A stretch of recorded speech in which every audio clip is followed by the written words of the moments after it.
everybody, and welcome to the Creative Corner. And as per usual, I'm joined with the Flash. How you doing, Flash? Good, man. How are you this morning? Oh, I'm pretty good, mate. Pretty good. We've had a busy week, hey?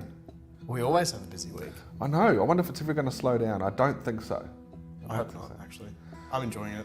Good, mate. Good. So am I. It's good to be back in the studio with another profound and fantastic author who has written this book, PONGO, Hands Through the Forest. And we're going to have a chat to Sue Feenstra and find out all about this, all about her, and where this book's going to go. Sue, welcome. Hello, hi. How are you? We're pretty good. How are you doing? Yeah, good. Yeah, excited. Tell us a bit about you. Who are you? I'm Sue. Good start. No, I'm from England originally. Married, 3 children. I was a fitness instructor for most of my, actually decades, to be honest.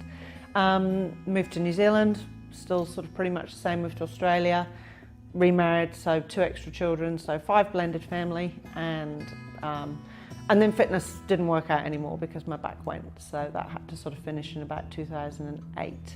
And then over a period of sort of the next 10 years, my back got worse and worse and worse and worse and worse. Got to the point where I was bedridden, couldn't do anything, and needed a project, needed some focus and perspective, so wrote a book. Yes, you did. Tell us about PONGO. Okay, so PONGO is, so when I was lying on the bed, I didn't just want to write about nothing. I wanted to, have something that was really purposeful. And I'm not a television person, so I wasn't watching the daytime soaps or anything. I was watching documentaries and I was Googling stuff, and it had always been in my mind for about sort of 4 or 5 years. Why hasn't there been a story about an orangutan? We've had Nemo and we had Free Willy and lots of other sort of animal movies and stories, and The Lion King, which is actually more about the meaning behind those stories than the nice cute name. And I thought, well, now's sort of good time, so I'll get into it. So it's a story about an orangutan. It's fictional. It's sort of Disney meets conservation. It's essentially PONGO, and the name is derived from their scientific name. Their scientific name is Pongo pygmaeus. So when I saw that, I was just like, boom, there's my title, thanks for coming. Very clever. And basically it's about his life in the rainforests of Borneo. He's unaware that life is anything other than it is, which is just beautiful. And then on the other side of it, you've got Don Henderson, who is a palm oil businessman. He's worked in the industry over there for a lot of years, and now he's inherited some money, he's bought his own plant, and his main focus and priority is making money. So he doesn't care about the forest, he doesn't care about the animals, he's just rubbing his hands together. And the actual storyline is how their worlds come together, and is PONGO now fighting for his forest, or has Don got himself into something more than he anticipated, if that makes sense. 100%, and you kind of gave us the breakdown as to where the idea from the book came from, but there's a very unique story behind how this book was written. So you mentioned before that you were kind of flat on your back, so to speak, and you told us where that idea came. How did you write it? Well, I was flat on my back, so it's actually quite difficult to get to any kind of computer, or even my iPad was difficult, so I wrote it on my iPhone. 38,000 words. Wow. I've gone blind, but it doesn't matter. I think when you feel that creative spark, any means necessary to get it out.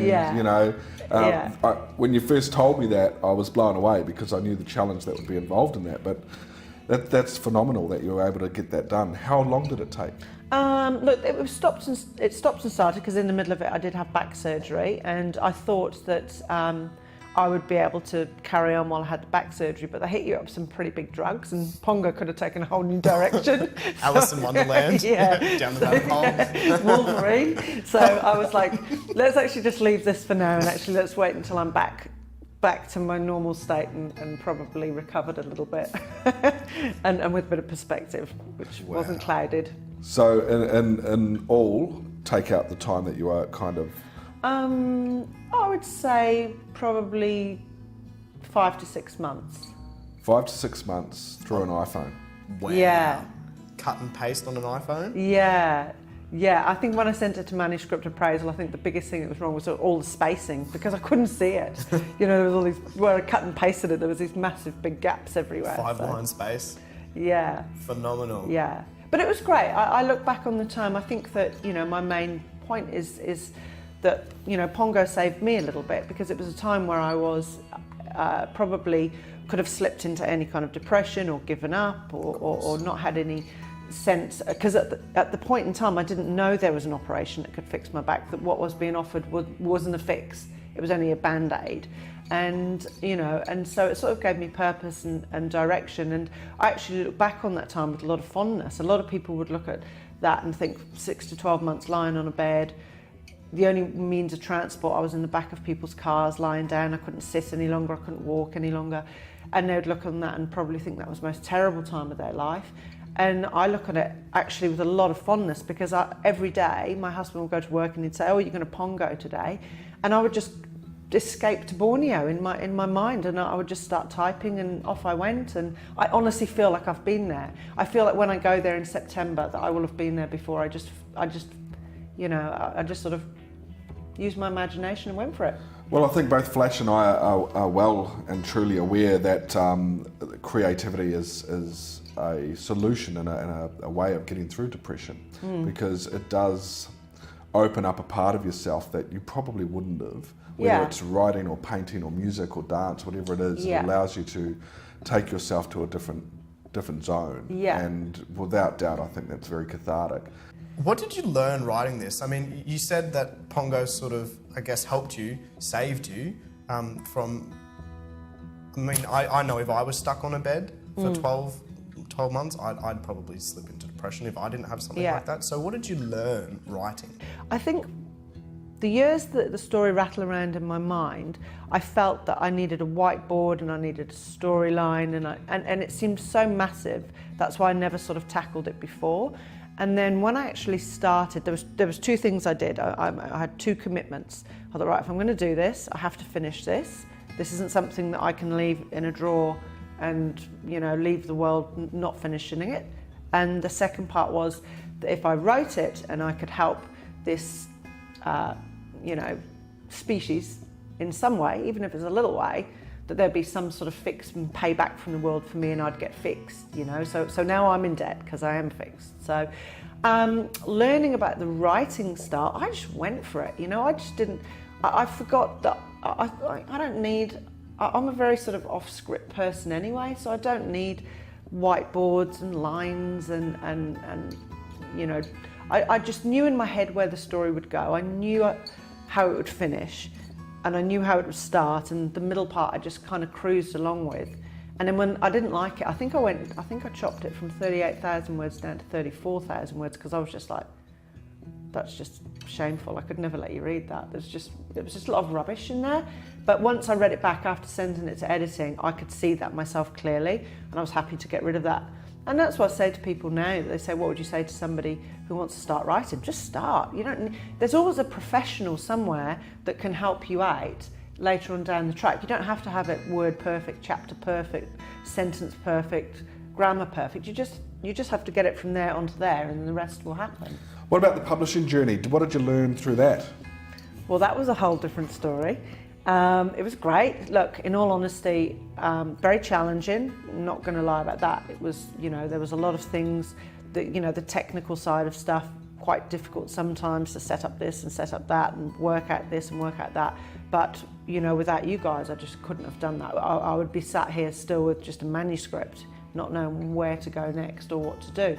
So, you know, it's been great because it's something now I can't unlearn. I've learnt that stuff, you know, and that's really helpful in knowing that, you know, if I wrote another book, when I write another book, that stuff is already done, you know, that I know that process. So, you know, it's a big learning curve, and it is, you know, there's times you sit and, oh, you know, this is a bit overwhelming, but just settle back, you know, nothing has to be done in a day. You know, and there isn't a time that I've not been able to message one of you guys and just say, okay, that one's just a bit too tricky, can I have some help? And to have that come back and say, yep. And I don't even think you'd get that from a traditional publisher. A traditional publisher would just take it and they'd be gone, whereas I just think you guys have just given so much more, and so much more than somebody that sort of self-publishes. It's sat in the middle of that, between the two. I think that there's a lot of care factor, and that's really good. Because at this point, you as a new author, you're very vulnerable as to how everything's going to be and perceived, and it's that moment. But it's been really, really good. And I have to say, I am immensely proud. Do you want to hold it? Sure. There you go. This is actually my copy from home. I know. I keep looking at it. Me too. It sits up on my shelf in front of my desk, and I'm just like, oh, yeah, hey, Pongo. Hey, Pongo. Yeah. It's such a fantastic book. Yeah. All round. And I think, for me, what's so powerful about it is that it's such an all-rounder. Like, I think, so target market-wise, who do you think the book's targeted at? Look, I think when we initially spoke, we tried to find an age group for it. Yes. And we're sort of going, probably not under 10. Look, I have memories of Bambi, and I kind of under 10, I kind of think. I used to cry watching Bambi. Yeah, No. Here we go. But then, when we gave the book to adults to read, something amazing happened, is that adults were really getting into the story because everybody loves orangutans. You don't realise how many people love orangutans. So my husband just met a customer of his who, she's in her 90s and she's leaving all her money to orangutans, and and she's like, give me a book. What I touched on before is that, like, this book, it's such a fantastic all-rounder. Like, there's parts of it that anybody, and this is why we did struggle with the age group initially, is because, the storyline is great for children. It starts making them ask the questions, but then there's the deeper stuff, the thinking about conservation, the thinking about impact on the world, social responsibility, that sort of stuff that I was thinking when I read it, working through the manuscript. And I know there's so many other adults, and a lot of the feedback you're getting is along that lines, isn't it? Like, yeah, absolutely. So yeah, definitely. I love it. I think it's just fantastic. And it sort of puts, in some way, it sort of puts, you can get a lot of feed on different social media sites about the plight, but they can sort of be a sort of either negative, this terrible thing happened to an orangutan, or donate now, whereas to sort of come in the middle of that and sit with a product that is a story, and it actually makes that have a name and a purpose, and then they become, you've travelled their journey. I think it's just a little different, slice of the pie that helps overall help the situation. What's next? I guess this is probably a two-pronged question. What's next for Pongo? And then what's next for Sue Feenstra? Oh, look, Pongo, I want to give Pongo everything to get out there as big as we can make it and as far as we can send it. There's no boundaries to me. I'm not worried about, how far we've got to push it. It's a story that can go on and on. It's not a story that's, even though it is relevant today, it's a story like a Lion King or a Nemo. It's got life. For Sue, I think once that's done, I'm very much a person that once something's in my mind, that's my complete focus. So people said, would you write something else? And I've got ideas that sort of swim around my head all the time. There's a lot of stuff in there.